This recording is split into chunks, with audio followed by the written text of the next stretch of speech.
Good evening. Tonight is January 24th, 2014.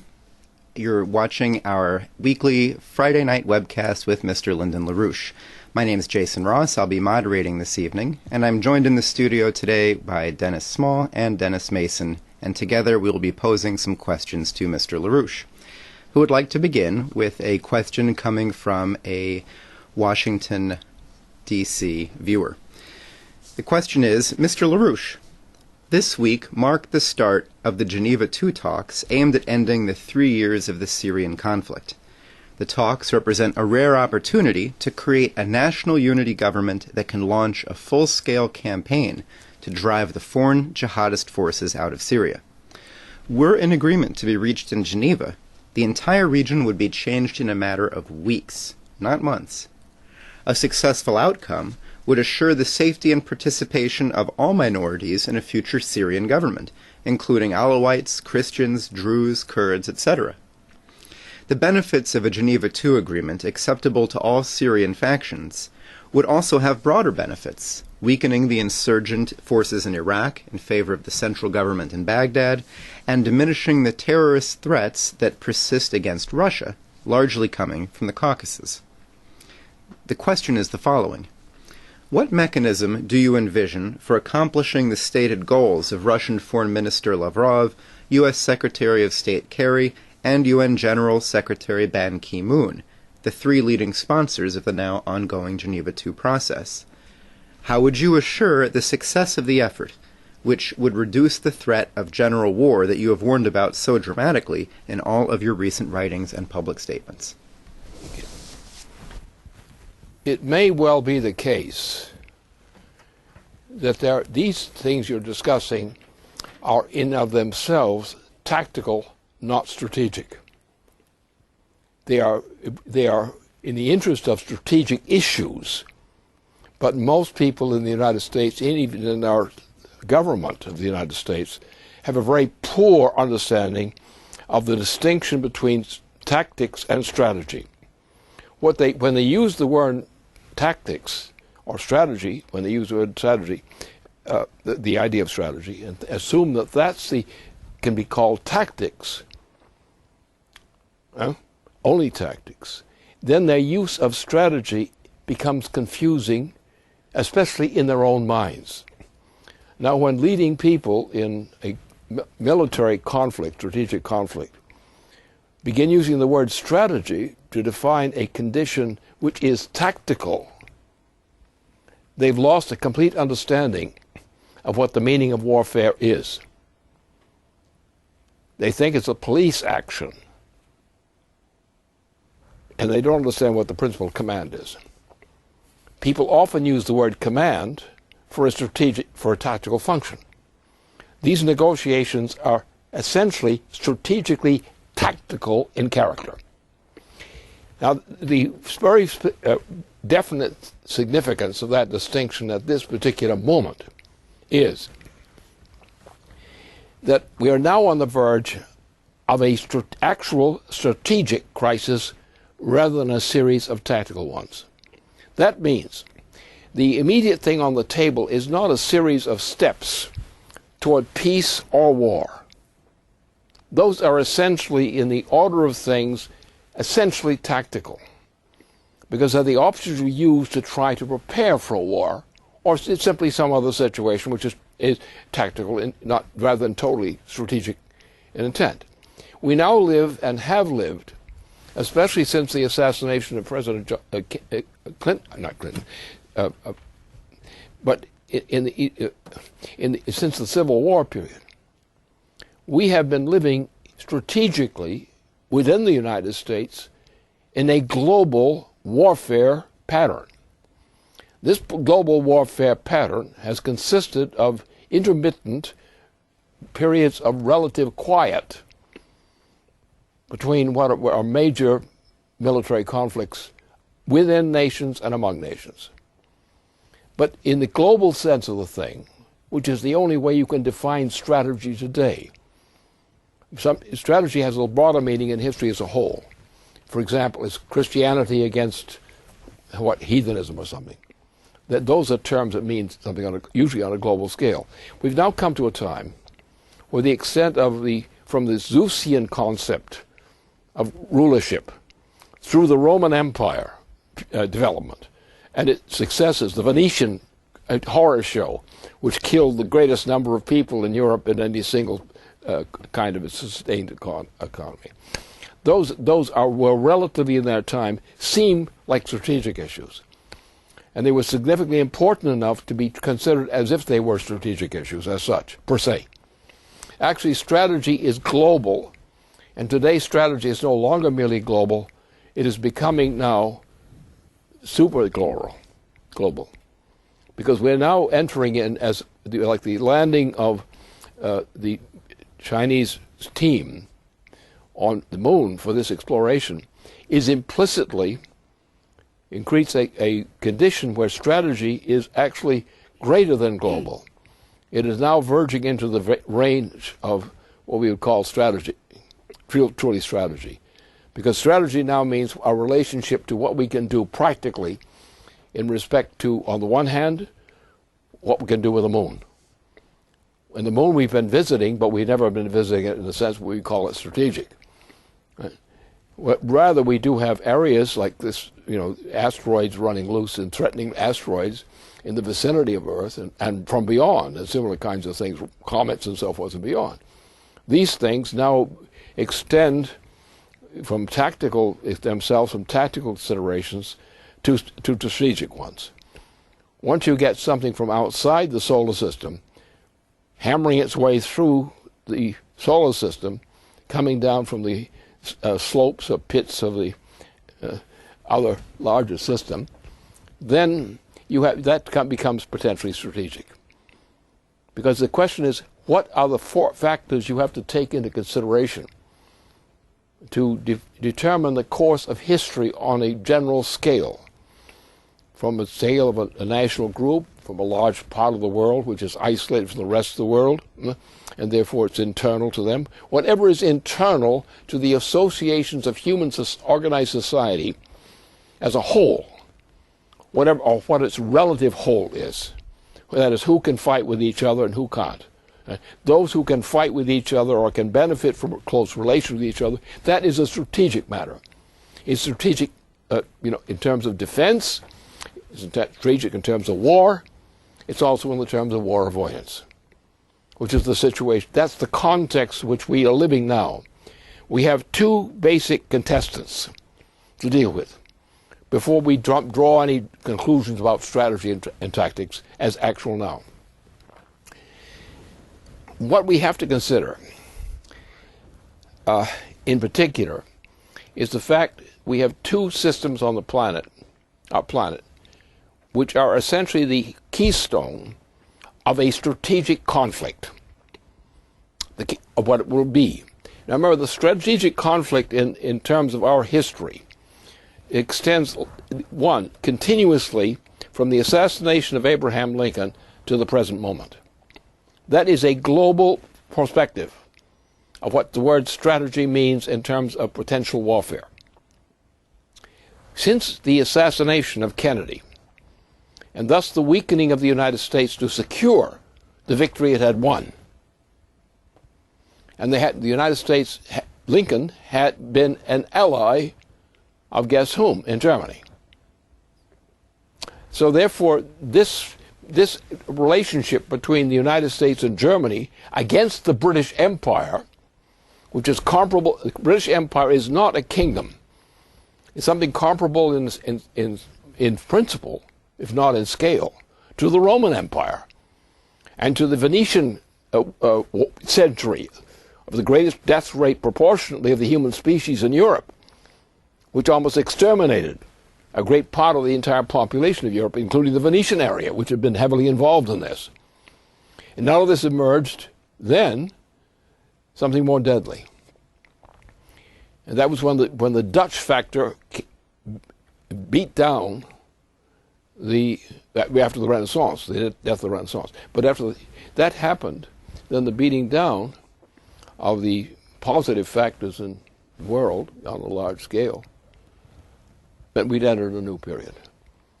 And so in this period, the Dutch factor became the dominant leading factor throughout all Europe. The Dutch were the enemy and masters. The British Empire was a renaming of the Dutch Empire.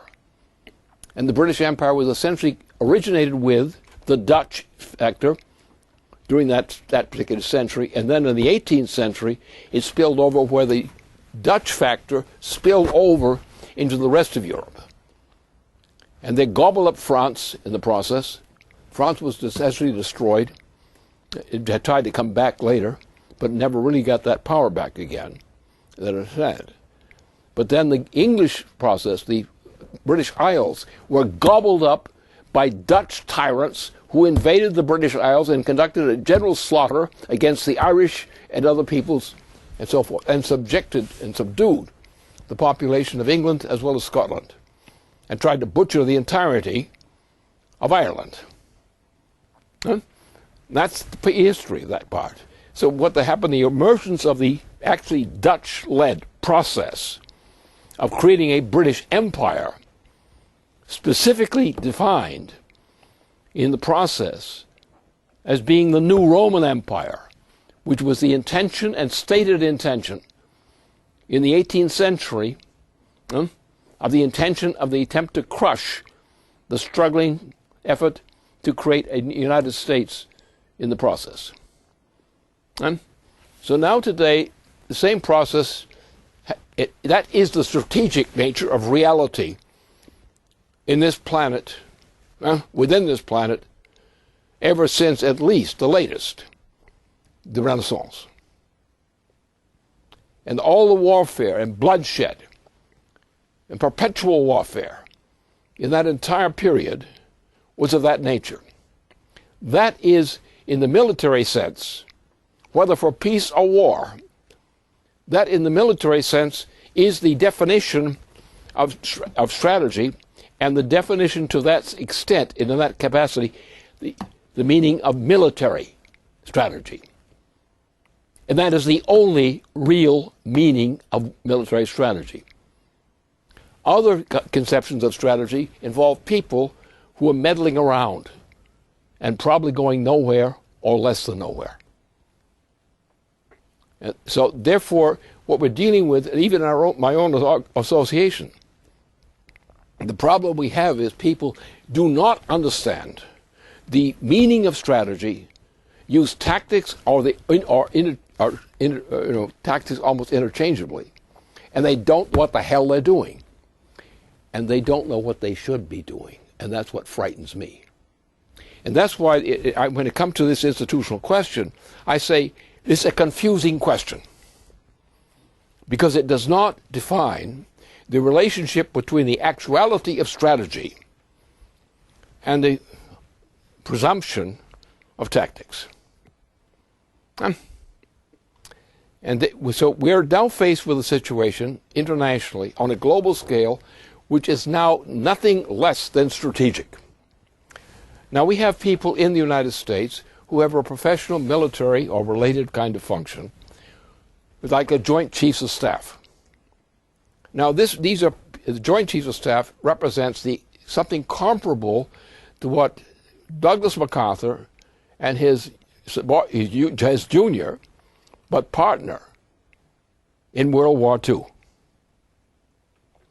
It was that kind of command which was operating. Actually, the Joint Command under Franklin Roosevelt was a strategic command.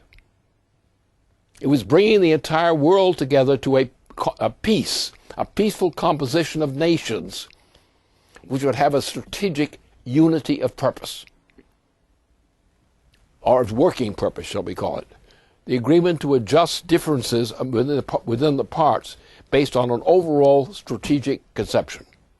That idea does not exist, even though it may exist in the Joint Chiefs of Staff and similar kinds of people in other countries. It does not exist in the general mind of our citizens inside the United States today, nor in most other countries either.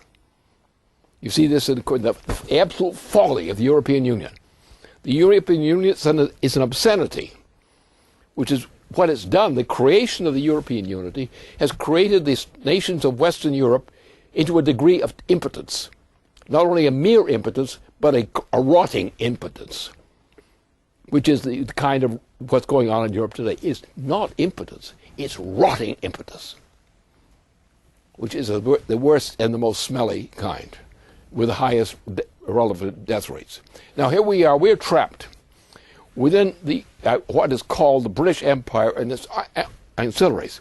The ancillary, especially most clearly, since the ouster of President Clinton, or since his last term of office.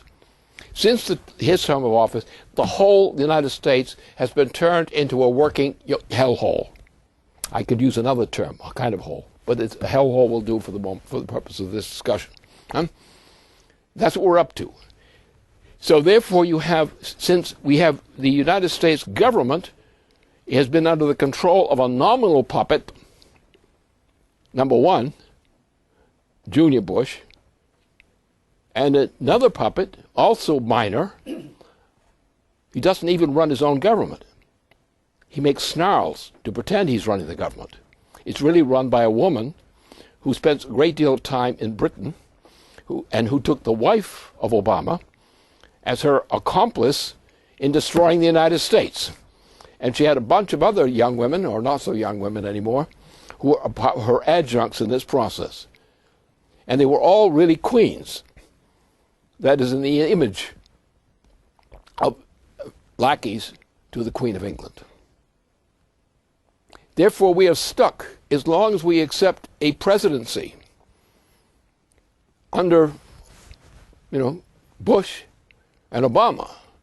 This United States has no actual sovereignty. We are puppets of the British Empire. And the British Empire is not the United Kingdom. It's an extensive pattern which includes prominently Saudi Arabia. And it was the British interest controls, together with Obama, later in complicity, continuing that process, but in the immediate complicity with what? Saudi Arabia. Saudi Arabia is an instrument of the British Empire. And it was that British Empire with its Saudi component which ran the 9/11 operation against the United States. That is why the British Empire will not let Americans investigate 9/11. It's not an American decision, it's a British decision. Because, as you know from the Queen's policy, which is to reduce the human population from the vicinity of 7 billion people to less than 1, which is her explicitly stated policy. And all of the measures since the end of the Clinton administration, all of the measures under the presidents of the United States have been British policies directed, it's called so-called green policies, is directed to the depopulation of the United States and to its destruction as a nation, and to reduce it to simply as a puppet remainder of foolish people babbling around with no one who's intelligent actually left to run around. And that's the intention. All right, now this situation, which started essentially in this form, in a military expression form, from the assassination of Abraham Lincoln, and the ouster then of the obstacle to that horror, was the chief keystone opposition to the launching of a general war throughout Europe and the Americas. And during that period was one man, a German. And when he was removed from office, because he had prevented Russia, China, Germany, and so forth, from coming into, with other nations, into mutual warfare. It was Bismarck who prevented Europe from being self-destroyed then. And once they pulled the British Queen through her subordinate, who was appointed to succeed the Kaiser, the succeeding Kaiser, ordered the removal of Bismarck from office. That started what was called World War I. In other words, Bismarck and his group did not start Germany's warfare at that time. It was the removal of Bismarck, which took a bunch of damned fools in control of Germany who fell for the British game, which led them to get into a war with their former ally, Russia to Germany, Germany to Russia, and so forth. So therefore, the disunity in the core of Europe, in the core of Central Europe, which was done by the removal of Bismarck, in that way, led to the immediate succession, the assassination of the King of France, of the President of France, other assassinations, wars starting from the early 1890s, wars starting from there, a system of wars piling up step by step, march by march, step by step, step by step, step by step. Small wars, extended wars, wars against China, wars against this, wars involving Japan, so forth. This piled up and piled up and piled up and piled up into these petty wars and assassinations, waves of assassinations, political assassination. The assassination of the President of the United States, for example, who was assassinated on the eve of his second term of office, who was a great president, and they assassinated him. And they got a guy who had been actually a Roosevelt, but he was the wrong Roosevelt. He was the son of the nephew of the evil bastard who ran the intelligence agencies and the organization of these forces against which Lincoln was fighting. This clown, trained by his uncle, who is a leading British agent based often in London, who ran the Confederacy, created it and ran it. And Theodore Roosevelt was his nephew, was the clown who was involved in the assassination of the president, and was promptly promoted to president. This creep, this animal, and he was really an animal. He made animal noises. He had animal behavior, and he had utter stupidity as well. That mixture was not a good one. Then we had a president who was a member of the Klan tradition, Ku Klux Klan tradition, and who reactivated the Ku Klux Klan in the United States in that period, during the period of the United States participation in World War I. And this clown, this murderous clown, this skunk, this degenerate of the worst order, was president for these terms. And then what we got after the poisoning of someone with oysters in the middle of the desert on a train ride, we had from that point bums which ran as a skein up to the entry of Franklin Roosevelt to the presidency. The Franklin Roosevelt presidency was successful. It saved the United States. If he'd lived, he died of so-called natural causes, not, I don't think, poisoning. He had health conditions that were well known. And I have information from the people who were closest to him in military capacity at the highest level. And what was his condition for death was well known. There was no monkey business about it. But his death, which was anticipated, led to the induction of this clown, Truman, who was an evil clown. He was on the same payroll as the Bush family, the Prescott Bush family, and its sons and grandson. And that's what we got to. Then what happens? We go into a terrible period. We get a president who's great. He's actually an associate of Douglas MacArthur, who commands the entire Pacific during World War II. Then we had the guy who he was sponsored, who was a great man, Dwight Eisenhower, in terms of the military operation. But he was surrounded now by the FBI, and the FBI had been turned to this process of the election, which led to Truman, and that the FBI neutralized the ability of even the President of the United States, even an Eisenhower, to do what his inclinations were. John F. Kennedy saved the situation. So what did these clowns do? They assassinated John F. Kennedy. They terrified the vice president, his nominal successor, because the vice president knew and said it repeatedly to various people, that he knew the guns against Kennedy were aimed against him if he didn't do as he's told. We got a real evil clown in the presidency as that terms. And we had not good presidents since that time. We had a potentially good president if there hadn't been a Bush underneath him during 2 decades, two terms.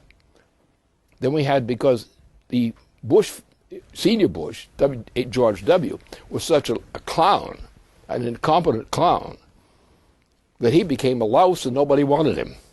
So therefore Bill Clinton came into office for 2 terms.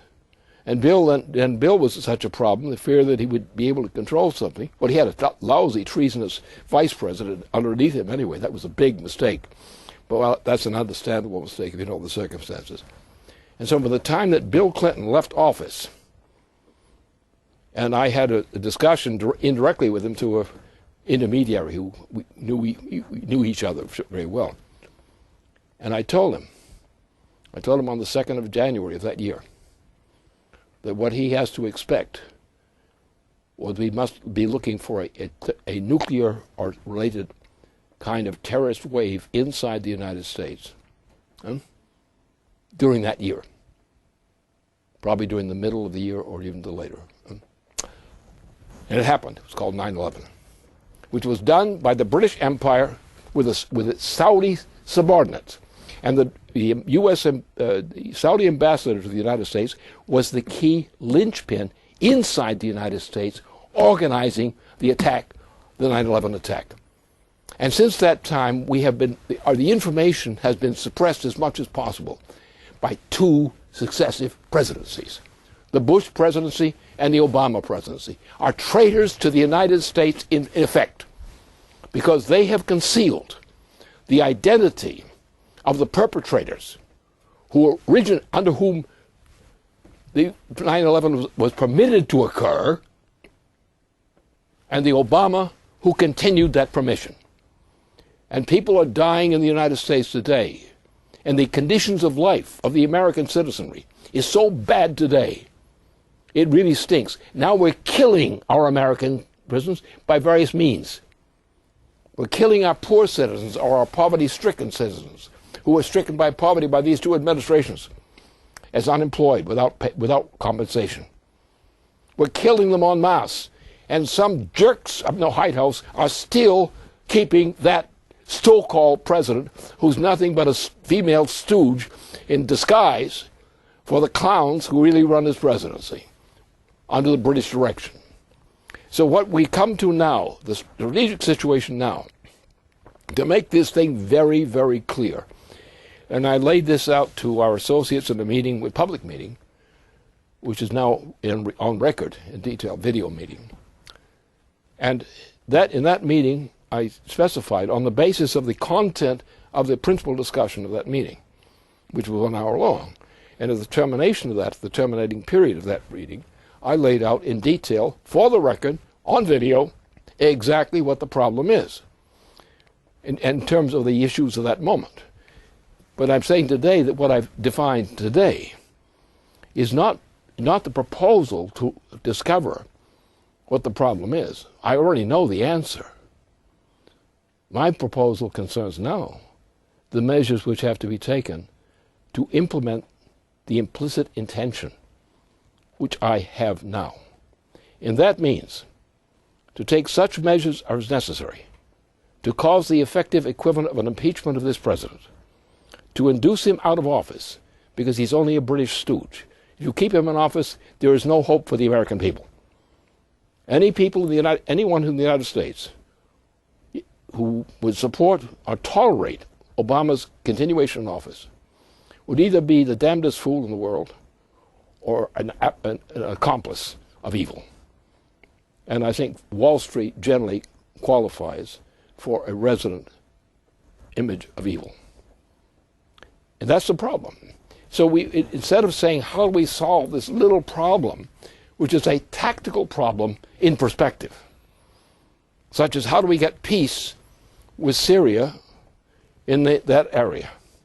Now, what Russia is doing and what is being done by certain representatives of the U.S. government is not uncommendable. The point is, it also has the unfortunate coincidental problem that it's not addressing the life and death question facing us now.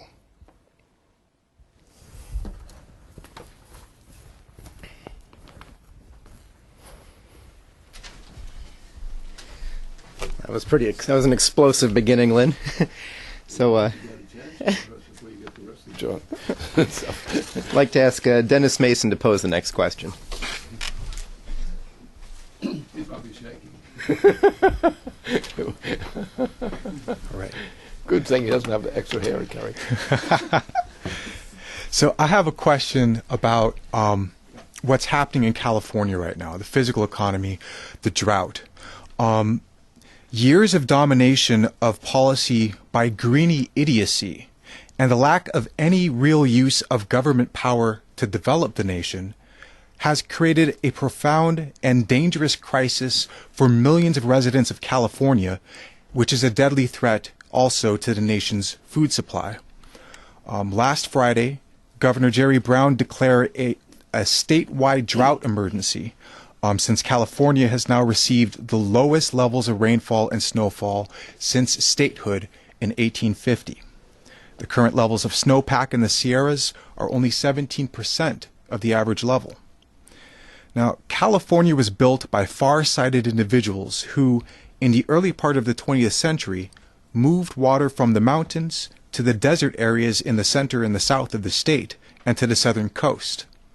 The ample supply of fresh water was further supplemented by the New Deal policies of FDR and the water plan adopted by Governor Pat Brown in the late 50s and early 1960s.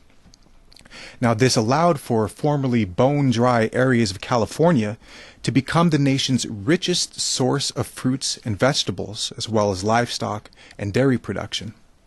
Further, it enabled cities to grow, making Los Angeles the second arsenal of democracy during World War II, with an emphasis on machine tools and aerospace.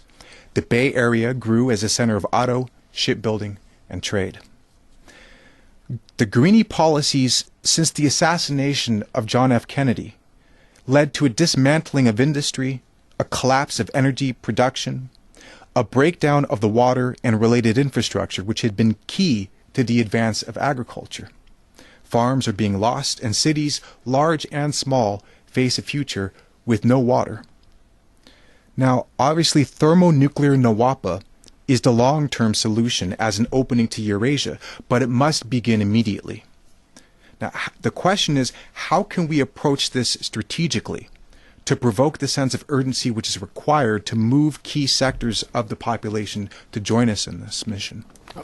Okay, at this point, the general answer to that question is clear to me. The facts of the matter are known to me. The question is that given the facts which I know, can we bring into play the solutions which those facts indicate? What we've had, and it was part of what happened with us on Wednesday, we had a meeting a public meeting for an hour, which is video record. You can get the video record easily. And in the course of this, we had, first of all, a discussion and presentations of evidence which pertain to the possibility of not only using what China is doing as developing a thermonuclear, eventually, a thermonuclear potential based on the use of helium-3 from the moon for the benefit of Earth. Now, this is of the highest strategic significance, because if there exists a channel, now helium-3 is scarce on Earth, but relatively abundant on the moon. Now, if you have helium-3 as an ingredient, it's not a total material, it's not a total means, it's an ingredient. It's an ingredient in the development of a fusion program. But the effect of that use of a fusion program in that way is the greatest possible potential for mankind's liberation in dealing with menacing asteroids and other problems. As a matter of fact, if you want to solve the problem of the water system in the area, which includes Texas and California and so forth, that whole now deserted regions, essentially, the dry region, west of the Mississippi. And we have a destruction of the United States, not from military action, or something like military action, or nothing ordinary government action. Ordinary U.S. government action would do very little to change the geography and the character of the geography and climate of that part of the United States, or Mexico, northern Mexico. So similarly, Mexico is going through the same kind of thing. You have the area which are closer to the Arctic, like the northern coast of the northern strip of nations on the Canadian border of these. That's a different proposition. But below those levels, below the state of Washington and Oregon, that kind of level, the problem you have is not only persistent, it's not only chronic, but it is uncurable. So therefore, we need a factor which can change the global climate of the United States, in which the sun is doing things which are not very favorable to the survival of our citizens in the United States, among other places. So if you want to get a solution, you don't have a practical solution, so-called, not what is called a practical political solution so far. You have to go to a higher level. And what we have to do is, and the feasibility of this is there. That is the probability that what I'm talking about, which is feasible, can we realize the benefit of that feasible ability in order to improve the conditions in North America, on Earth in general, particularly this particular area, which includes the terrible conditions within the southern part of California in particular, as in Arizona, as in Mexico, as in Texas, as in northern Mexico. There is no solution within the framework of the present policies, allowances, the present permitted kinds of policies of the United States government itself. Along the green policy, the situation is absolutely hopeless. It is the green policy, the pushing of the green policy within the United States itself, which is the principal cause of the death of Americans today. Because the conditions of life are so, as in these areas are so bad, and the collapse of the economy in the United States otherwise is so bad and so rapidly accelerating downward that all the so-called practical solutions, or the usual government types of senators and congressmen, are not even capable of thinking in terms of matters which could potentially solve this particular problem. So don't put it in the suggestion box. Put it in the head of the top level of government. Maybe the strategic level. Otherwise, you're going to get a complete failure and just fizzing along for no good reason, except to make yourself self-contented. For no good reason also. So therefore, with this issue, which we took up in one very significant phase of upgrading of our information, by putting things together which were known facts, but they hadn't been put together properly. So in this meeting, we had devoted about 2/3 of the meeting to the discussion of the practical possibilities which are posed by the information, scientific information, received. And my response was, yes, but it's not going to work unless we go to a strategic level rather than a tactical level. And all U.S. federal discussions today are never strategic. Their mouths say they're strategic, but their hands and feet do not. When people say they have a U.S. strategy, they're talking about either the timid or reduced forces and voices of the Joint Chiefs of Staff or something like that, instead of listening to stupid congressmen or stupefied congressmen and really stupid Republicans.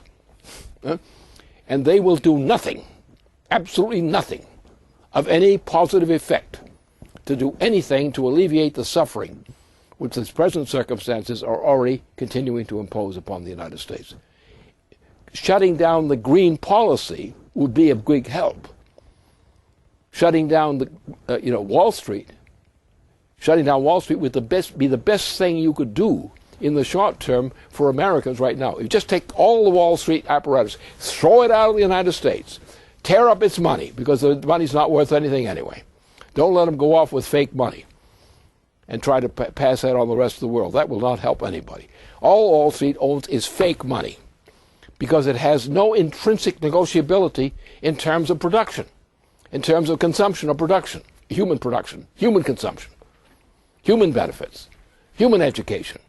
Wall Street has a negative weight of value for the human species. And the sooner we get rid of Wall Street as an institution, the sooner we can get a platform established to leveling the field a bit so that we have a chance to begin recovery. Now, there are methods under those conditions, on the condition we eliminate Wall Street, right, with one sweeping measure, and all it takes is that one measure called Glass-Steagall. Glass-Steagall will put us in a position to begin to solve the problem rather than worsening it. As long as Wall Street is in power in the United States, everything is going to be worse under any condition at an accelerating rate. The death rate in the United States is increasing. It will increase immensely. Everything that talks about a growth in employment in the United States is coming from the mouth of either a man who's utterly stupid or a deliberate liar. So if the American people expect anything, the first thing they should think about is throwing Wall Street out of power first, or the current Obama presidency first. One of the two must go more or less equally, suddenly, and then we can begin, if we can find some good leadership dragged out of what remains, we might be able to get a program. But I can be more specific on this question of fusion. Now, the problem we have this rich supply of helium-3.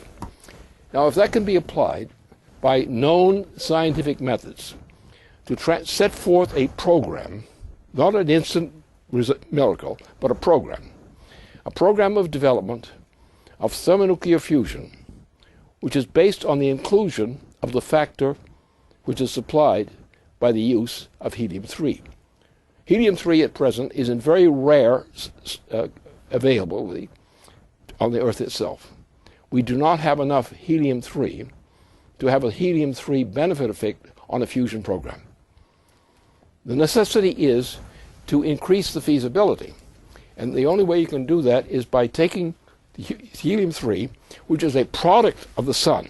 The sun has been heaving this stuff out throughout the solar system for the longest time you can imagine. Right? But there's been a continuing residue of deposit, of helium-3 deposit on the moon, whereas there's a trickle of supply flow into Earth. That is because the magnetic field, which protects Earth from all kinds of lizards and, we wish, also certain kinds of people. We don't have a protective line, a magnetic field to exclude some of the people who ought not to be inside on Earth. So we never get that way. That is not the solution. You can even go up and shoot them and it won't do any good. What we need is to have a means of getting a flow of a somehow covered form of the helium-3 product, and to convey that somehow into Earth and convert that into an ingredient in what we already define as a thermonuclear fusion program. Now, otherwise, the thermonuclear fusion programs, which should have been underway all the way, because they do represent a very significant contribution to the advancement of mankind, but they're not sufficient to meet the needs we have.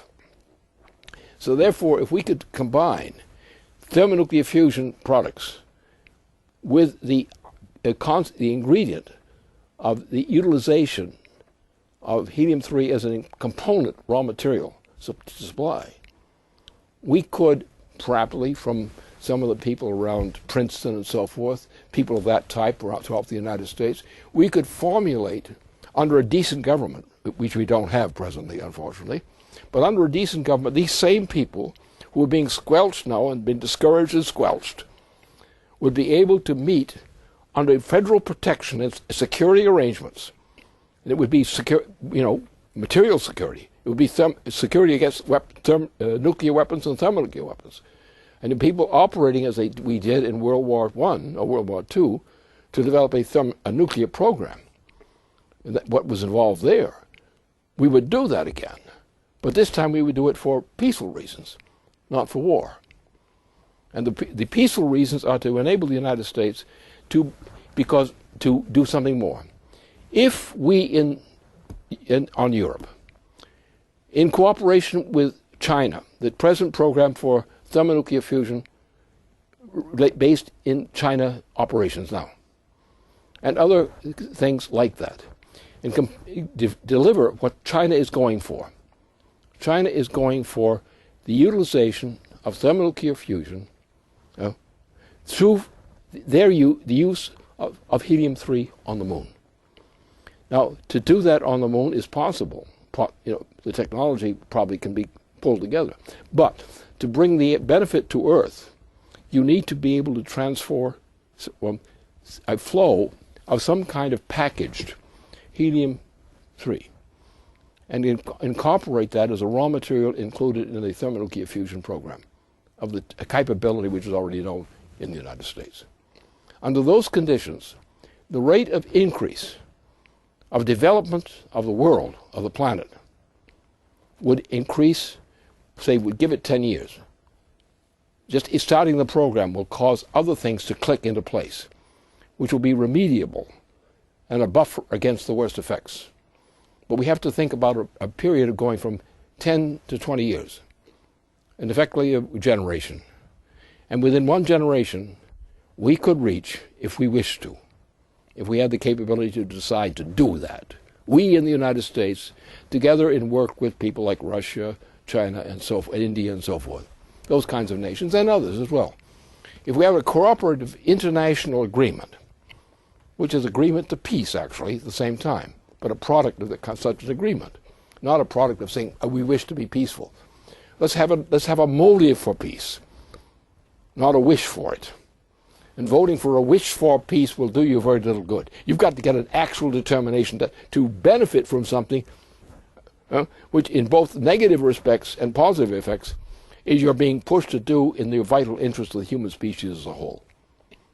And if we can motivate ourselves now to take that view, even if it's only the big benefits only begin 10 years from now, what of it? That's the trouble we brought on ourselves. But what we're going to come out of this for our children and grandchildren, presumably, that we're going to end an upturn in life on Earth now. And what we're going to do is we're going to emphasize the sovereignty of nations. We are not going to dilute them. We're not going to do something like the European Union abomination. That's a whoredom's business. That's the whore's assembly, in terms of the roles of the government in Western Europe, But we're going to keep the sovereign nation states because they have a cultural ingredient which you must address if you're going to take any nation and bring them into cooperation with other nations. You have to integrate the cooperation among the cultural characteristics of governmental organization with an international interest. Under those conditions of cooperation, we could solve this problem. We have the ingredients of a solution, which were tantalizingly brought to a higher pitch on Wednesday in our meeting of 1 hour, at the end of which I had a great deal to say about strategy, the role of strategy and survival. And I'm still talking about that in a paper I've written. It's already completed. It will be presented in some channels, but I would hope that EIR will get on its job and not be a bunch of goddamn fools, and would just get that thing done. And I can tell you what it's all about. The title is very simple, a conversation with William Shakespeare on the subject of strategy today. Unfortunately, Mr. Shakespeare is not in life, not living now, but his spirit and has it influenced the way I have approached, and that correctly, in dealing with this general problem. So this idea, which I've named, it came in under another rubric, but this idea of a conversation with William Shakespeare on the subject of strategy now is very relevant, because he was one of the greatest strategists in modern history. He was not just a playwright. His plays were composed not on imagery, not on showmanship. They did have a lot of showmanship, but the only reason they had showmanship, they went so hard and so closely to the core of human existence in his time that he was one of the greatest strategists in all modern European history. And that's what we need as a perspective now.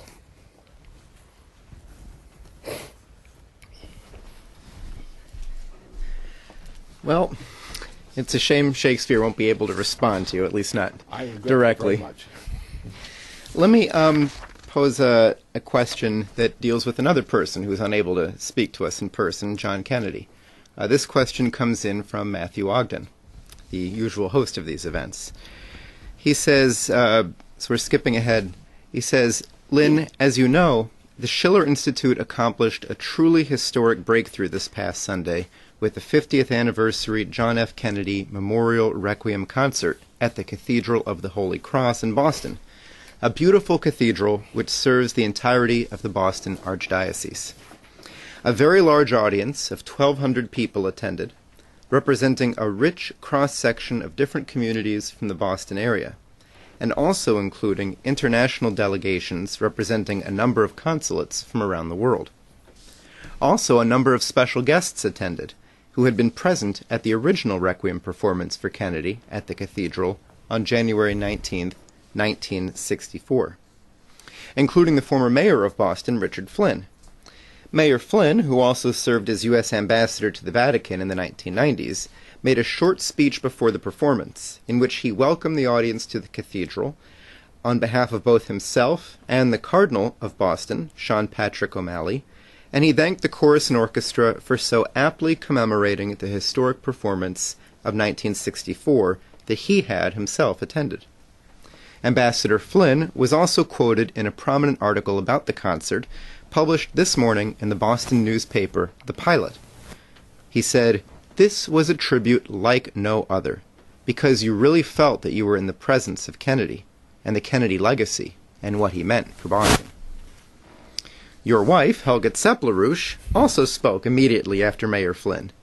She stressed the urgency of the present generation of leadership to internalize Kennedy's vision of the future and become the vehicles for his immortality, citing the recent readings of Pope Francis, in which he applies the commandment, "Thou shalt not kill," as the necessary standard for economic and political justice globally. She said that Kennedy's assassination marked the change of paradigm the world has suffered since. She said, your wife, she said, for the short years of his leadership, the nation and the world were inspired by his trust in the limitless perfectibility of man and his ability to face all challenges due to the confidence in God, as well as in the creative ability of man to apply scientific and technological progress for the benefit of mankind. He was committed to guide America to contribute to the elimination of poverty in the whole world and to build a lasting peace among all nations. With his assassination, not only was he murdered, but so was the hope to achieve these goals. Mrs. Zepp-LaRouche continued, 50 years later, world peace is in danger, large parts of the world are gripped by despair and poverty, and many youths are lacking a future. In Kennedy's memory, we must therefore not only mourn the torment of the world, but it is our responsibility to follow the call of Pope Francis to inspire new hope for mankind by bringing the minds of people together, to generate a movement of inspiration devoted to bring about a revival of humanity from the looming destruction. Let us therefore participate in this concert with the solemn commitment to passionately devote ourselves to Kennedy's vision and carry out his vision for the future, and in that way partake in his immortality.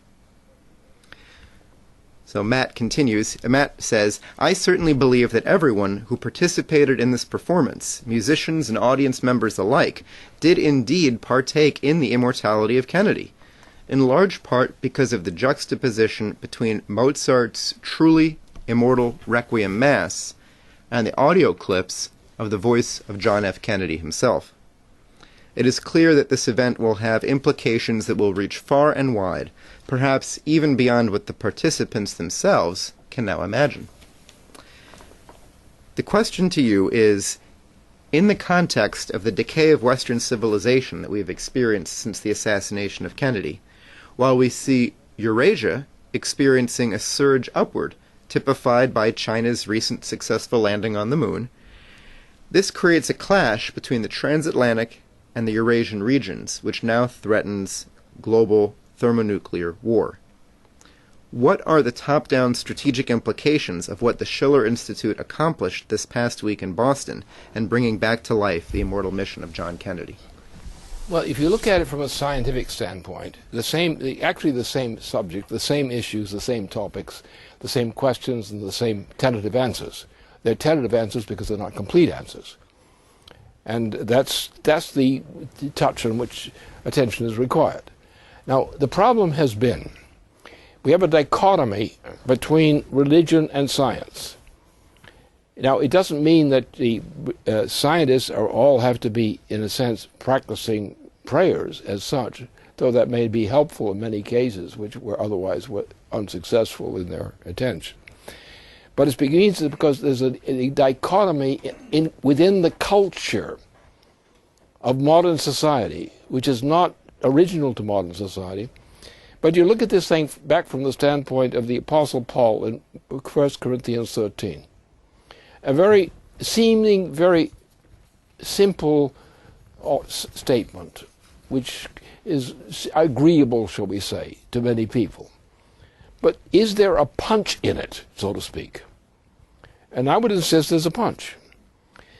Because the problem of mankind, the moral problem of mankind, is of a certain religious nature, but not in the sense of how do you worship, how do you do this. That you've got to have something much more concrete, something more real to the human habitation of Earth.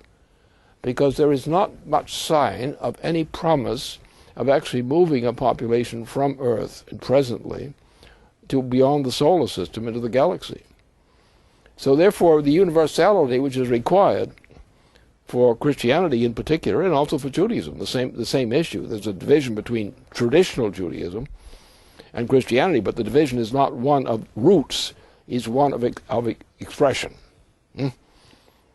And that's well known, because the actual roots of both is located in a certain commonality, a very specific commonality of the book of Genesis.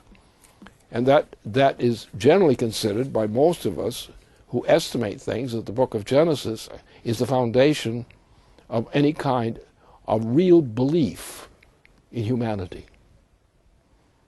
That you can deduce from that seemingly simple first chapter of the Bible today, or so forth, Jewish religious cult, and other things as well.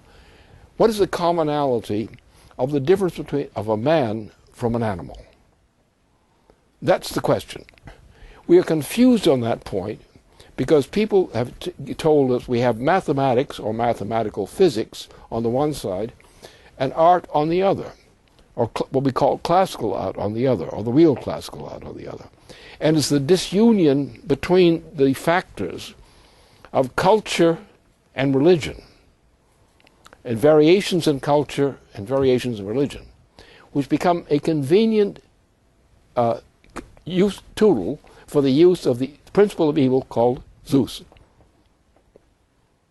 Therefore, if you divide mankind in two ways, in religion and by separating the poor from the tyrants, with what the Zeusian system is, then if you have a society which consents to that arrangement, then the good things in society are crushed by the division which opens a gulf through which evil may run. So therefore our concern is, how can theology and religious belief be re-instructed in its practical expression as opposed to its principled expression. That means that we have to unify classical artistic functions, or what I call in that true sense, with the practical life of man while still alive. And the only place where this can be unified is in one relationship. The unique quality of principled immortality of the human soul. Therefore, the absolute heathen have no chance of reconciliation with reality, because they cannot separate their spiritual impulses from the reality of their expression. And that's how but that is the characteristic principle of the Zeusian principle. You are not to share a relationship with your fellow man.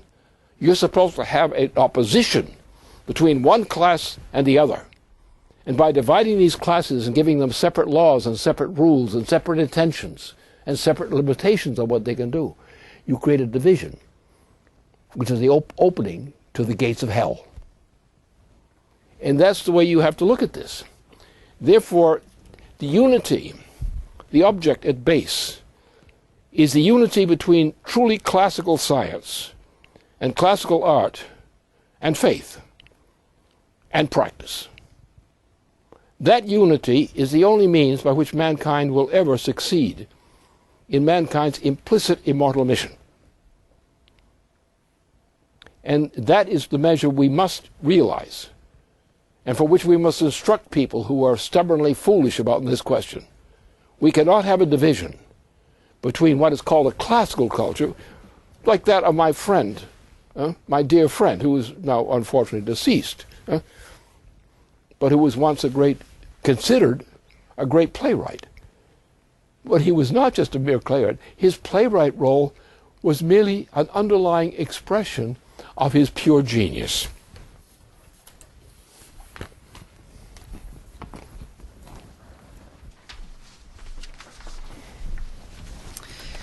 Well, can you take another question, Lynn? Yeah, sure. Okay. So I'd like to ask Dennis Small to pose the final question tonight.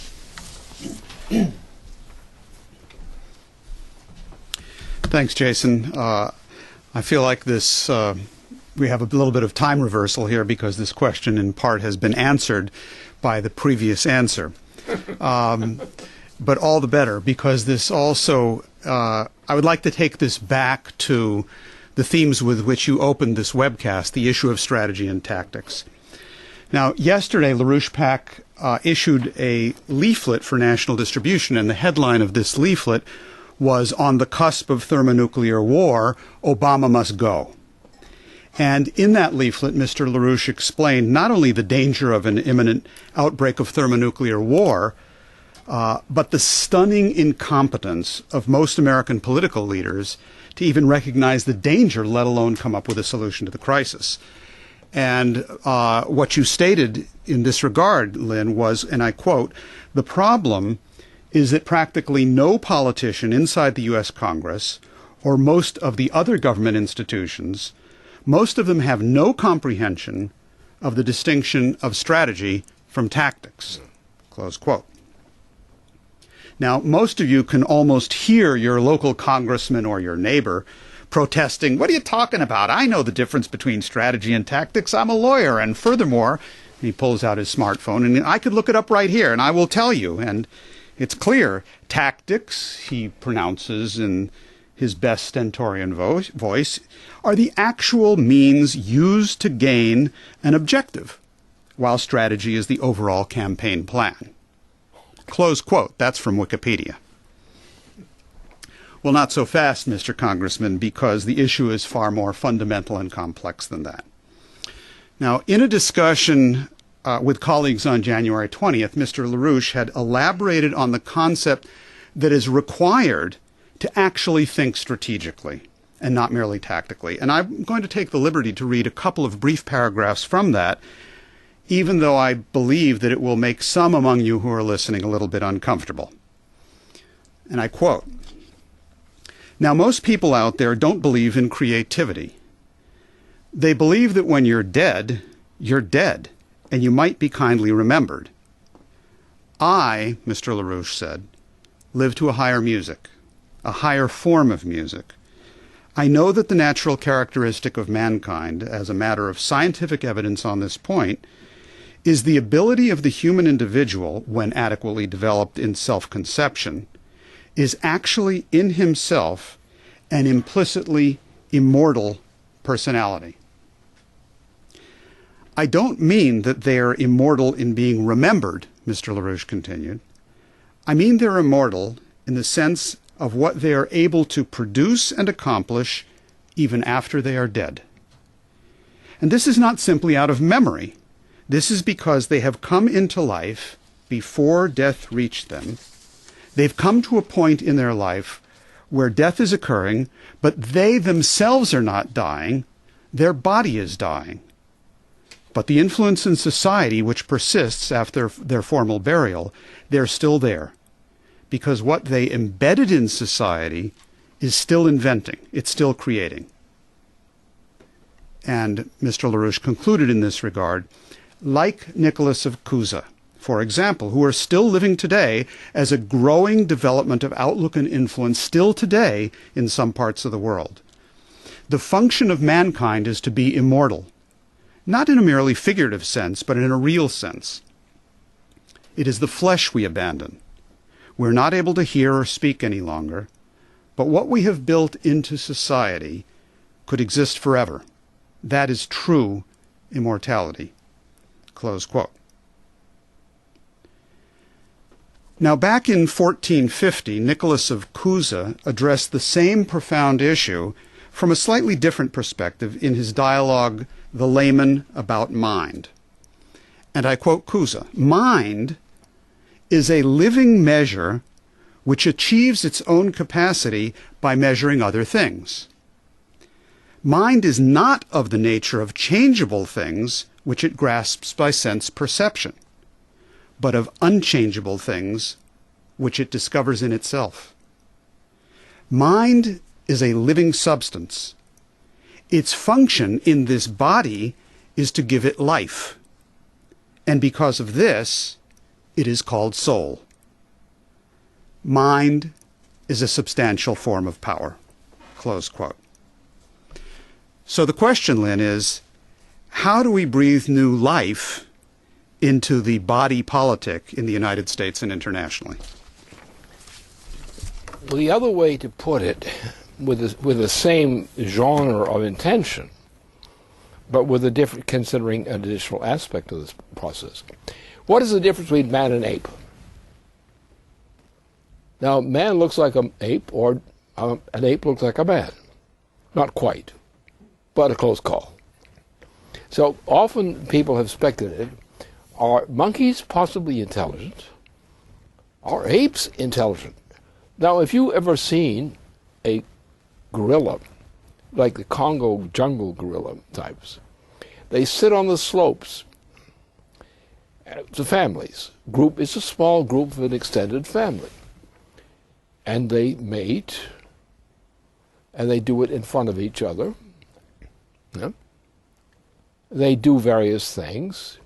They tend to be kind to each other, except when they sometimes become very angry, like many of our street louts in the United States today. They begin to try to punch each other up, but they're never as vicious as from what I've seen. They're never as vicious as a hooligan, an American male hooligan, or a female who is really a virago. You've got a virago in a killer mood, and you're going to see some real blood on the floor, and probably on the walls and ceiling as well. So these are not really the distinctions. What is the difference? As I said, a week ago in Bihor, there's a lesson in chemistry which makes it chemically certain of what the difference is. The animal, the ape, or other animals, it may evolve biologically, but they don't change their essential apeness. They're strictly animal characteristics, which are not those of human. The human characteristic was displayed probably on the first time that an ape-like looking creature, but was not an ape-like creature, he was cooking his dinner. He was using fire. Now let's look at the case of the contrast between Zeus and his opponent, Prometheus. Prometheus brought in fire. Zeus prohibited the use of fire. The Prometheus, the procreation of humanity.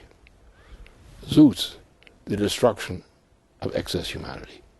Even the entire human species that was not of his immediate clan. That's the difference. So therefore, what does that mean in modern life, in life today? It means that the human being has what is called, in theology, a soul. The animal does not. The animal is able to simulate high degrees of development. Under proper conditioning by human beings, dogs, cats, and others, and even larger animals, can become actually seemingly intelligent. But they are reflecting the intelligence induced in them by behavioral condition of mankind. So they are given, in each case, a mortal form of improved expression of characteristics, but that dies, and dies with the species when the member of the species dies. With man it's different. The man who cooks his own meal, while the animal looks in astonishment at the use of fire. The animal shuns at the very spark of fire, and runs, tries to hide, panics. The human being says, "Don't bother me, I'm eating." Now, what happens is, so now this animal gets a improvement in his appetite, or her appetite. Now he begins to do things which we would call, in modern retrospect, we call this chemistry, the principles of physical chemistry, where mankind invents. It does not go to a fixed barrier of his species, but mankind becomes a super species, which is transcendent, which can rise to every level by volition, provided the species is progressing in that direction. But the Zeusian is a greenie, not a human being. And that will be manifest to all mankind if we get too many greenies around. They're animals. They're animals by choice, not by nature, but by choice. They're people who have turned themselves into the equivalent, the systemic equivalent of an animal. The greenies are turning themselves, by the very nature of their activity and commitments, to becoming reduced from appearing as if they'd been some relic of humanity, but they're actually becoming an animal, an expendable, with a low life expectancy. And that's what the system of slavery is. That's what the system of similar things to slavery has been in the human experience, is to degrade people to a kind of Zeusian submission to extinction or near extinction, to destroy them, discredit them, turn them into virtual animals, even deprive them of food, deprive them of shelter, reducing them to what are called natural circumstances of the species. And that's the difference. Now, what is this mysterious quality which is otherwise called humanity? We call it also human creativity. And we can use, conveniently, we can use a table of extended meaning of chemistry. And the progress of chemistry, which means the progress of, in effect, fire, of the use of fire, or man's use of fire, this defines a certain quality in man. Now, what's the difference?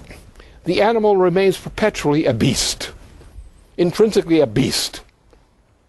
And except as he's nurtured by mankind in a way which it causes him to appear to mimic human beings in certain respects, while they still go back to their animal habits at the same time. The animal habits repose there constantly. The animal characteristics repose. It's only the human relationship to humanity in an active sense that will turn an animal into something that looks like humanistic. Like our pet dog, for example. Things like that. And that we like them because they are echoes from the animal kingdom, echoes of actual children. We treat them as if they were our children when we adopt them as pets. If you take them as a yard dog, the hunting dog, they're not pets anymore. They're snarling beasts outside on a leash, outside the house or the barn. Quite different kind of house. They're not house animals. So anyways, what goes with that? What is the crucial thing in man which defines the solution? And that's very elementary. What we call memory in the animal, and animals do have memory, takes a different aspect in terms of the progress of mankind. Mankind is inventive, always creative. Now, that's only what man does. It's what mankind develops from creativity, the concept of future. The progress of man induces the notion of future. When mankind becomes that belief, he changes mankind's nature. Man acquires a soul, what we call a soul.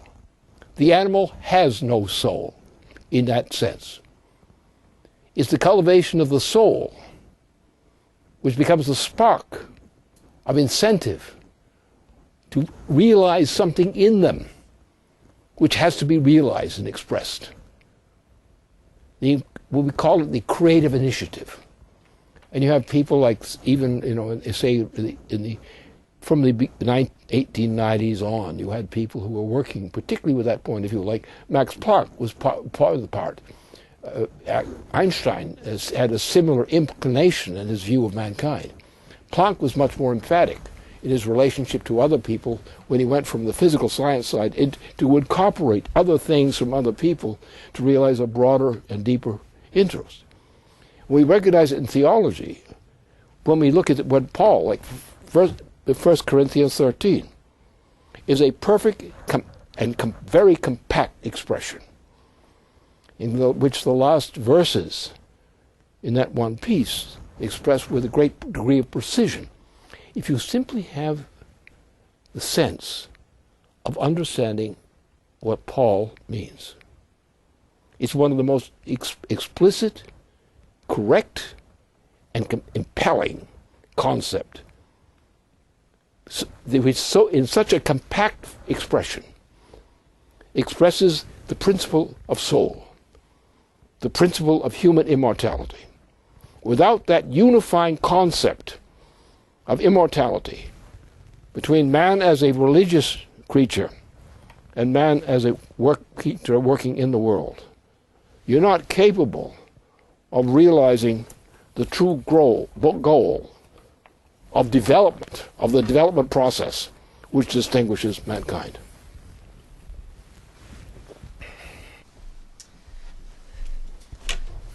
Well, thank you, Lynn. Pleased to do so.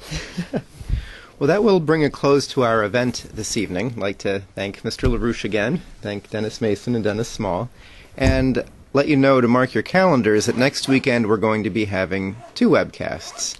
The Friday night webcast at 8 o'clock as usual, and also on Saturday at 3 o'clock in the afternoon we're going to be having a basement webcast on taking up one of the themes that Mr. LaRouche just described, Zeus and Prometheus and the development of physical chemistry.